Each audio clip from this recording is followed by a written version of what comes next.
د چارو یو شمېر کارپوهان د نوي منتخب حکومت د کار پیل څخه وروسته د ولسمشر غني سفرونه ګټور او اغیزناک ګڼي او وایي چې د ولسونو سره د نږدې لیدلو او پر ژمنو عمل د خلکو او حکومت ترمنځ واټن کموي.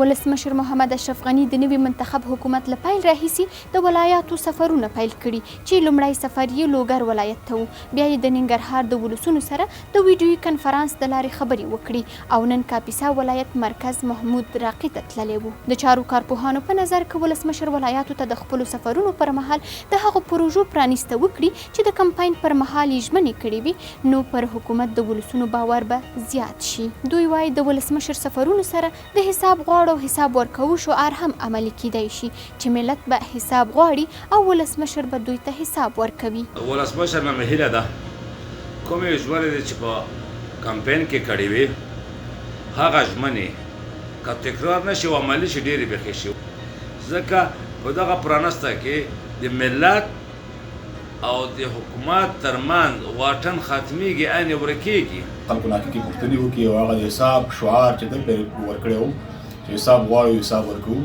او خلک ترې حساب غواړي او ولسمشر حساب ورکړي. د ولسمشر سفر په نیک اقدام حسابوي. ولسمشر ماڼۍ هم وایي چې ولسمشر غني تل غواړي چې د ولسونو ستونزې له نږدې څخه واوري او ورته د حل لارې وګوري. د دوی په وینا د ولسمشر ولایتي سفرونو مهمه موخه د حالاتو ارزونه او د چارو تعقیب وي. تازه دورې له پیله سره دا دوم ولایتي سفر ده.